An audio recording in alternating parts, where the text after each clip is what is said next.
Ce journal vous est offert par DACO SARL, société d'expertise comptable et de fiscalité.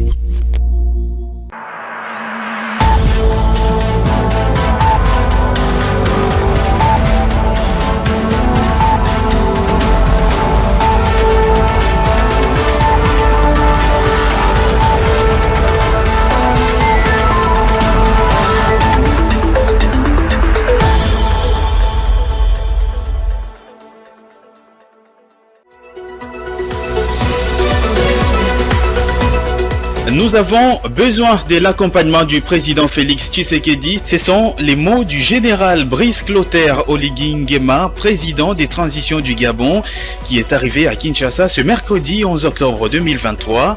Pour l'homme fort du Gabon, il s'agit surtout de faire le point sur la transition dans son pays, mais aussi redynamiser les relations bilatérales avec la République démocratique du Congo. D'autres détails à suivre dans ce journal. Et puis la traditionnelle réunion du comité des conjonctures économiques du gouvernement congolais s'est tenue ce mercredi autour du Premier ministre Jean-Michel Sama Lukonde. Sur la table, l'épineuse question de la diversification économique du pays. Enfin, 8 millions de dollars américains, c'est le chiffre d'affaires moyen du marché de la poste en République démocratique du Congo entre 2021 et mi-2023. La RPTC qui révèle ce chiffre précise que 90% des parts sont jusque-là entre les mains des opérateurs privés. Les détails à suivre dans ce journal.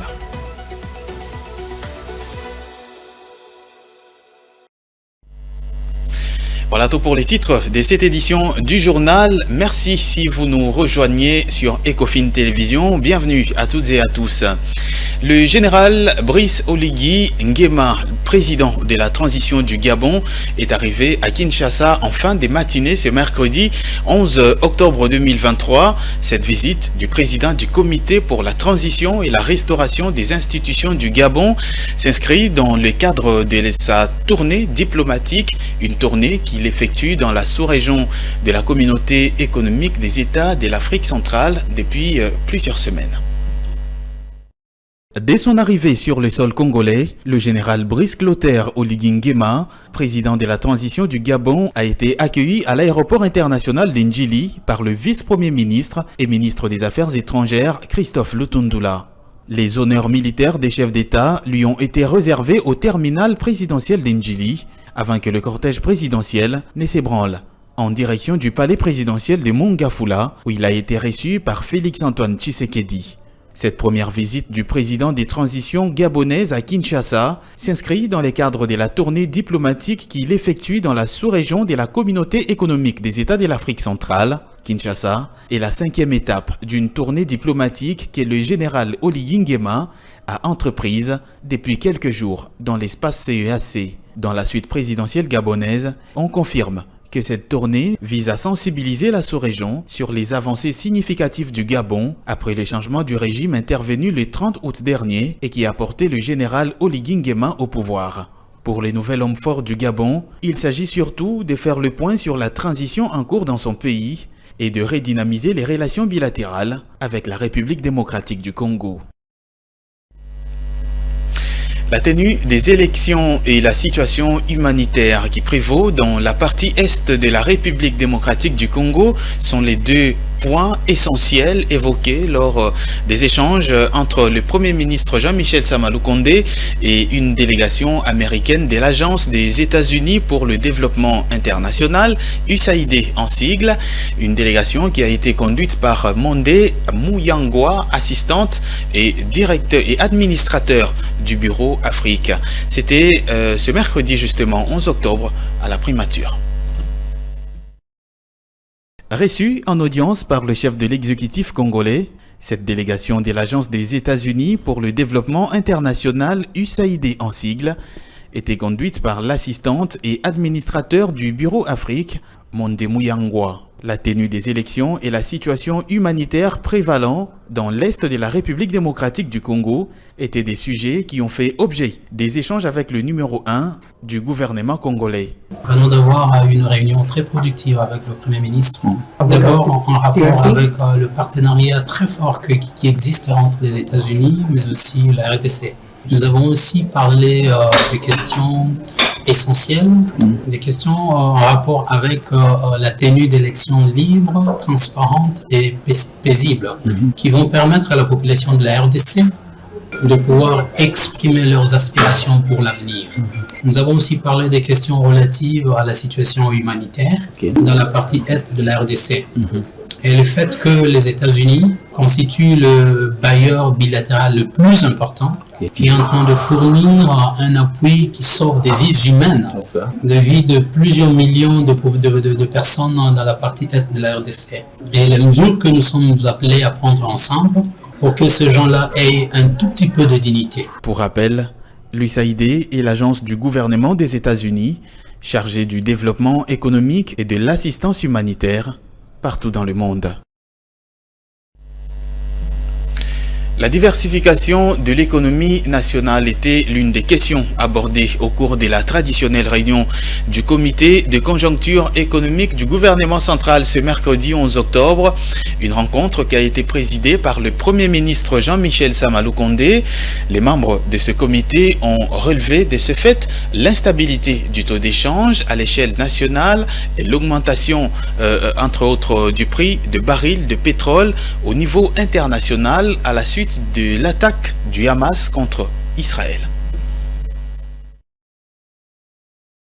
Autour du Premier ministre, le comité de conjoncture économique a passé en revue la situation économique tant au niveau mondial que national. Et nous avons eu à constater qu'au niveau mondial, selon même un rapport d'un conseil, que nous allons vraiment vers une baisse de la stabilité au niveau mondial économiquement parlant. On a pu faire aussi le constat que les attaques du Hamas sur l'État d'Israël a eu comme conséquence une augmentation du prix du baril de pétrole. Et donc ça risque aussi d'impacter les différents pays qui sont tributaires. Au niveau national, on a pu faire le constat de l'instabilité continue au niveau des taux de change ainsi qu'au niveau de l'inflation. Mais dans les discussions, on a aussi abordé la question de la diversification de l'économie qui va permettre d'arriver à une stabilité macroéconomique. Comprendre les besoins réels de la République démocratique du Congo face au challenge du développement économique était l'essentiel d'une rencontre qui a réuni d'une part le vice-premier ministre congolais en charge de l'économie, Vital Kamerhe, accompagné de l'inspecteur général des finances et chef des services de l'IGF, Jules Alingué-Tekei, et la ministre canadienne de la promotion des exportations, du commerce international et du développement économique d'autre part. Au cours de la séance de travail, Vital Kamerhe a brossé succinctement les actions déjà entreprises par le gouvernement congolais dans différents domaines. Il a démontré l'intérêt majeur qui reviendra à l'Afrique si certaines potentialités et richesses de la République démocratique du Congo arrivent à être exploitées et utilisées valablement, assurant que le président Félix-Antoine Tshisekedi fait de son mieux pour améliorer le climat des affaires afin de permettre aux investisseurs qui ont les moyens de venir investir au Congo, citant quelques secteurs clés où la République démocratique du Congo sollicite l'appui de capitaux étrangers. Il s'agit notamment de mines et de l'agriculture, deux secteurs que la RDC veut faire combiner dans l'encadrement de la revanche du sol sur le sous-sol. Ainsi, le vice-premier ministre en charge de l'économie nationale a souligné que les investissements dans le secteur minier est souhaitable afin que les bénéfices de ces secteurs puissent financer les secteurs agricoles. La ministre canadienne de la promotion des exportations, du commerce international et du développement économique, Marie, a salué les efforts du gouvernement congolais et a rappelé que le Canada est intéressé par des projets de développement durable qui ont un impact sur les communautés locales, en précisant que la République démocratique du Congo en a beaucoup. Dans le reste de l'actualité, en 30 mois, soit de 2021 au premier semestre de l'année en cours, et donc 2023, le marché de la poste en République démocratique du Congo a présenté un chiffre d'affaires moyen de 8 millions de dollars américains, dont 90% des parts restent jusque-là détenues par des opérateurs privés. C'est ce qui ressort du dernier communiqué de presse de l'autorité de régulation de la poste et des télécommunications, ARP. l'ARPTC. Les détails avec Juvette Mbelou. Le marché de la poste en République démocratique du Congo reste fortement détenu par les opérateurs privés qui couvrent 90% des parts du chiffre d'affaires réalisé à l'intervalle de 2021 au premier semestre 2023. Par ailleurs, l'État congolais qui ne détient que 10% du chiffre d'affaires évalué à 8 millions de dollars à la période sous analyse regorge 379 points des contacts sur un total de 429 plantés sur toute l'étendue du territoire national, c'est référent aux statistiques de 2022. Concernant le nombre d'opérateurs postaux présents à RDC, le communiqué renseigne que 10 de 11 opérateurs existants sont du secteur privé, seulement un opérateur est du secteur public, à savoir la Société congolaise des postes et télécommunications. D'après l'économiste Égide Ngwene, le marché de la poste reste l'un des secteurs clés qui génère des revenus consistants. Cette performance, a-t-il souligné, est attribuée aux efforts de la transparence dans la gestion des établissements, depuis la redynamisation de l'inspection générale des finances. Les 8 millions est venu par le fait qu'on a canalisé les recettes. Avec l'effort qu'on est en train d'abattre actuellement sur le terrain, l'IGF et toutes les autres entreprises, soit les structures publiques qui jouent sur la canalisation, qui jouent sur la gestion de biens de deniers publics, je pense que ce n'est pas un hasard. Moi, je pense qu'à l'avenir, ils ont la possibilité de réaliser encore plus. Dire que si c'est possible qu'il contribue à l'économie nationale, qu'il ait un impact positif, là je dirais totalement oui. En 2022, le marché de la poste a généré en somme 1382 emplois selon l'Observatoire du marché de la poste, rapport publié par l'ARPTC en septembre dernier. Dans le reste de l'actualité également, dans une conférence de presse tenue le lundi dernier, le ministre provincial des Finances et Économie de la ville-province de Kinshasa, Félicien Kuluta, s'est attardé sur les différents projets en cours de réalisation dans la capitale et a mis un accent particulier sur les raisons des arriérés des salaires des agents et fonctionnaires de l'État dans la capitale. Grâce Luyanga. Le gouvernement provincial de Kinshasa réalise actuellement de grands travaux, dont la construction du grand marché de la capitale, grâce notamment à la taxe des consommations. Chaque mois, affirme Félicien Kuluta, Sophie Bank prélève sous les recettes de la ville une somme évaluée à 1 million de dollars américains pour le compte de la construction du plus grand lieu des négoces de Kinshasa. Alors le gouverneur est obligé de se contenter que de fonds propres. Et à partir de ces fonds propres, le gouvernement provincial s'est fait une option. Il faut plus investir dans les projets à impact visible qui profitent à tous les Kinois. Des projets d'intérêt général, notamment les routes. Je prends l'éclairage public, le projet de grand marché, je prends que des projets phares, des grands marchés. Il est construit sur base de la taxe de consommation. La Sofibank prélève chaque mois sur la taxe de consommation presque 1 million de dollars. Quant aux arriérés des salaires des agents et fonctionnaires de l'État, il a souligné les efforts de l'exécutif pour régulariser la situation. J'ai trouvé ces arriérés et quand nous sommes arrivés, on essaie, depuis qu'on est arrivé, on essaie quand même de stopper ces arriérés et de résoudre ce problème des impayements dû au fait que nous n'arrivons pas à réaliser tout notre budget de recettes. Parce que notre budget de recettes n'est pas composé que des recettes propres, est composé également des recettes qui devaient provenir du pouvoir central, mais qui ne viennent pas. Et les recettes qui doivent provenir du pouvoir central sont d'ordre de 70 à 80%. Un exercice de redevabilité auquel s'est adonné le ministre provincial pour balayer toutes les rumeurs qui courent actuellement. Voilà donc un reportage des Grâce Luyanga et Gérès Loutete.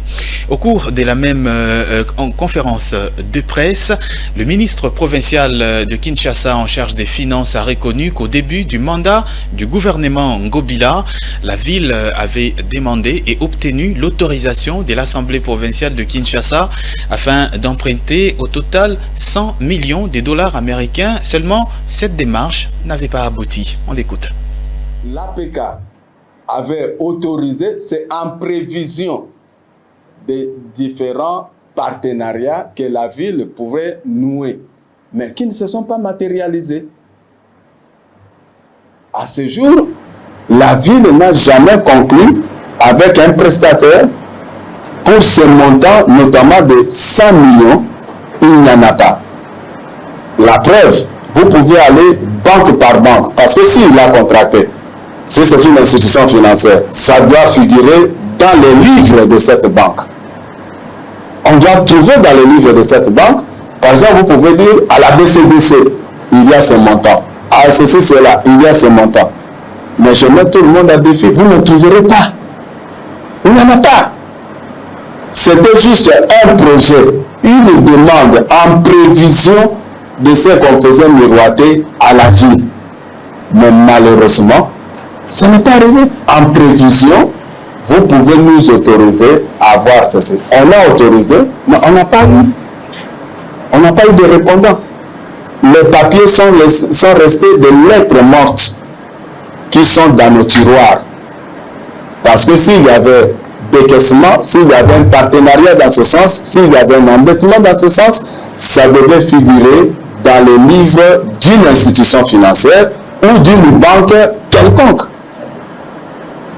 Or, la dette la plus élevée que nous reconnaissons, c'est l'UDA, plus ou moins 17 millions. En République démocratique du Congo, sur l'ensemble du territoire national, au moins 20 millions de Congolais souffrent des problèmes liés à la santé mentale. Selon les statistiques officielles du ministère de la Santé publique, une situation alarmante à laquelle le gouvernement congolais compte remédier grâce notamment à son programme de couverture santé universelle. Les problèmes liés à la santé mentale sont un fléau qui touche un grand nombre de personnes en République démocratique du Congo. D'après les chiffres officiels révélés par le ministre de la Santé publique, environ 20 millions de personnes y sont affectées. Une mauvaise santé mentale a de mauvaises implications sur les performances de l'homme. Pourtant, ce dernier est la principale de toutes les ressources existantes. Ainsi, pour sensibiliser sur ces effets néfastes, l'Organisation mondiale de la santé, OMS, a institué depuis 1992 la journée mondiale consacrée à la santé mentale, célébrée le 10 octobre de chaque année. Placée cette année sous le thème « La santé mentale est un droit universel », cette journée n'est pas passée inaperçue. Le ministre de la Santé publique Samuel Roger Kamba en a évoqué lors d'une conférence de presse où il a appelé à la sensibilisation générale et a assuré la prise en charge des maladies liées à la santé mentale grâce notamment à la couverture santé universelle. Le problème de troubles qui sont liés au manque d'équilibre santé mentale touche à peu près 20% de la population. Donc c'est beaucoup de personnes. C'est aussi vrai que c'est des problèmes que nous n'avons pas beaucoup sanctuarisés dans notre réponse sanitaire. La santé mentale, on est dans une phase où on a besoin de beaucoup d'interactions, ce qui prend beaucoup de temps dans la prise en charge, mais c'est aussi ce qui fait que finalement l'investissement est souvent faible. Depuis notre indépendance, dans ce pays, on n'a pas construit un seul hôpital public. Ça donne l'ampleur du délaissement du système de santé. Et ce délaissement a été occupé par des ONG. Et donc, c'est tous ces problèmes-là que nous sommes en train de refonder avec des structures très solides, notamment au travers de la couverture santé universelle. D'après l'OMS, la moitié des troubles de santé mentale apparaît avant l'âge de 14 ans, d'où la nécessité de suivre des soins médicaux de qualité si nécessaire. Restons toujours dans le secteur de la santé. Malgré la promesse du gouvernement de la République de trouver d'ici le 15 octobre prochain des solutions adéquates pour rencontrer les revendications des paramédicaux, le mouvement syndical SYNCAS assure maintenir le mouvement de grève. Selon son secrétaire général Tapoy Mutamba, la dite grève ne sera levée que si le gouvernement honore sa parole. On l'écoute dans ce propos recueilli pour vous par Claude Kungu et Pichunzita. Bon, nous disons qu'il est resté dans la logique de ce que la communauté de la santé avait demandé. Le lundi de la semaine passée, quand nous avons fait l'assemblée et que nous avons restitué ce qui avait été dit par le gouvernement, dont les agents ont trouvé que il ne pouvait pas rentrer tant qu'il n'aurait pas palpé les attentes. Quelles sont ces attentes? C'est que la paix complémentaire soit payée et que tout ce qui est administratif soit relancé, parce que les dernières attributions de matricule ont eu lieu, c'était au mois de juillet, mais ça avait commencé au mois de juin. Ce n'était pas encore terminé, il fallait que ça se termine, et il fallait aussi et surtout que les alignements ratés du deuxième trimestre et troisième trimestre soient effectués. Chose que le gouvernement avait promis de réaliser, mais les agents ont trouvé que plusieurs fois le gouvernement nous a dit des choses, nous avons obtempéré, mais il n'a pas respecté ses engagements. C'est comme ça qu'ils ont dit cette fois-ci, Bongo Ramaboko, Makolo Namosala. C'est que son Excellence, Monsieur le ministre de la Santé a dit, il est resté dans cette compréhension des choses.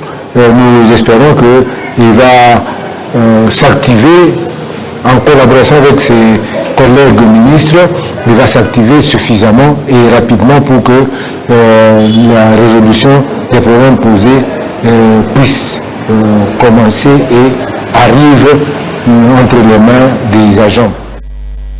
L'actualité, c'est aussi cette information. Investir dans les droits des filles, notre leadership, notre bien-être. C'est sous ce thème que le monde célèbre ce mercredi 11 octobre 2023 la journée internationale des droits des filles, une occasion pour l'opinion d'interpeller les parents et tuteurs qui sapent l'éducation des filles et adolescents et de solliciter en même temps l'accompagnement des autorités en faveur des enfants désœuvrés. Divine Mwenze et Pichunzita. C'est dans le souci de reconnaître les droits des filles et les obstacles particuliers auxquels elles se heurtent que l'Assemblée générale des Nations unies a institué le 11 octobre, Journée internationale des droits des filles. L'éducation des filles en République démocratique du Congo, malgré les efforts considérables entrepris par le gouvernement congolais à travers la gratuité de l'enseignement, semble toujours aux yeux de certains parents comme la dernière de leurs priorités. Conséquence, elle verse 6 pas dans la mendicité, dans la débauche et bien d'autres vices qui n'honorent pas la gente féminine. Cette journée est ainsi l'opportunité pour l'opinion d'interpeller les parents qui négligent l'éducation de leurs enfants. Ce sont des conditions socio-économiques précaires qui poussent généralement ces jeunes filles à abandonner l'école pour se vouer à la vente des articles de basse valeur. Sur la rue, ces enfants sont vulnérables à toutes les attaques des prédateurs. Seules les autorités peuvent trouver bien des causes à ce problème.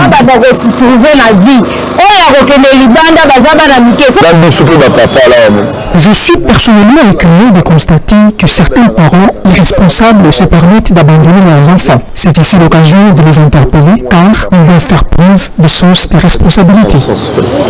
L'éducation et la reconnaissance des droits des filles sont indispensables et la République démocratique du Congo s'efforce de mise sur cet atout afin d'en tirer amplement profit. Place à présent à la revue des presses et c'est avec Jonathan Bakele.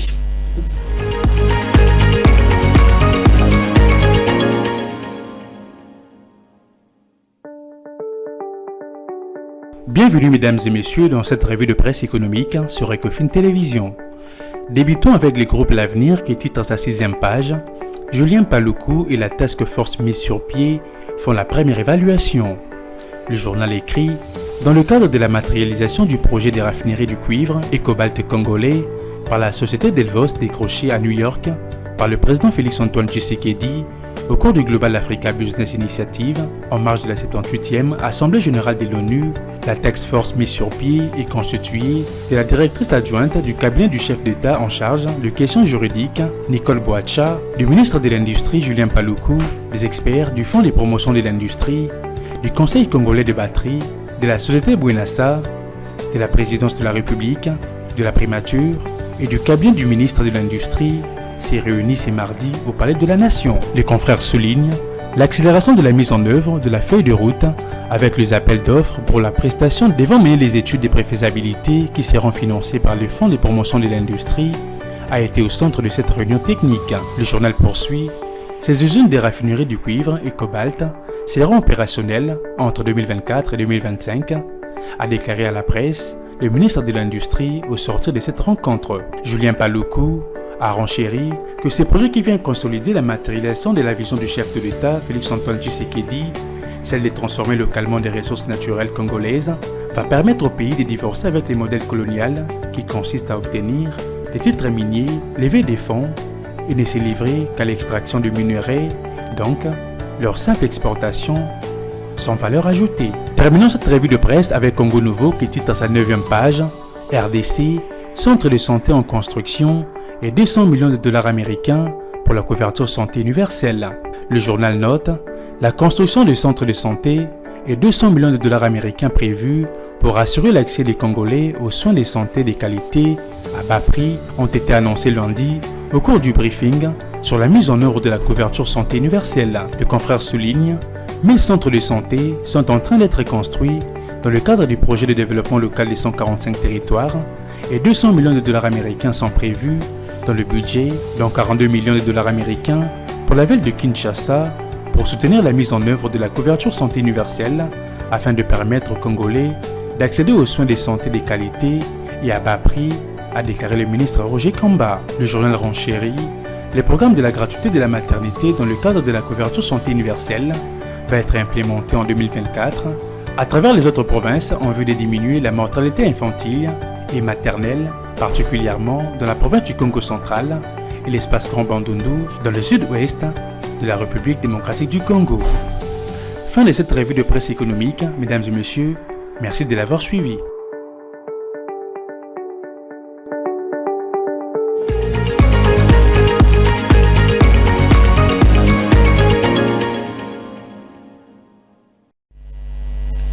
Nous sommes arrivés à la fin de cette édition du journal. Si vous nous avez pris diffusion en cours, voici tout de suite le rappel des titres. Nous avons besoin de l'accompagnement du président Félix-Antoine Tshisekedi. Ce sont les mots du général Brice Clotaire Oligui Nguema, président des transitions du Gabon, qui est arrivé à Kinshasa ce mercredi 11 octobre. Pour l'homme fort du Gabon, il s'agit surtout de faire le point sur la transition politique dans son pays, mais aussi redynamiser les relations bilatérales avec la République démocratique du Congo. Et puis la traditionnelle réunion du comité des conjonctures économiques du gouvernement congolais s'est tenue ce mercredi autour du Premier ministre Jean-Michel Samalou Kondé. Sur la table, l'épineuse question de la diversification de l'économie du pays. Les détails, vous les avez eus dans ce journal. Enfin, ce chiffre, 8 millions de dollars américains, c'est le chiffre d'affaires moyen du marché de la poste en République démocratique du Congo, et cela entre 2021 et mi-2023. La RPTC qui révèle ce chiffre précise que 90% des parts sont jusque-là entre les mains des opérateurs privés.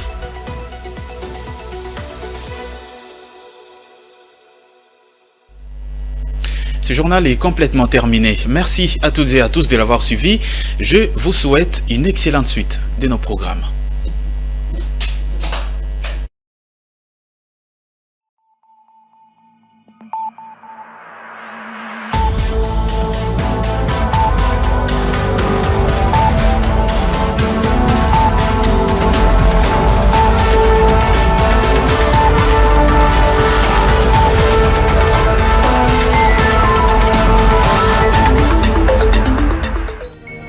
Ce journal vous a été offert par DACO SARL, société d'expertise comptable et de fiscalité.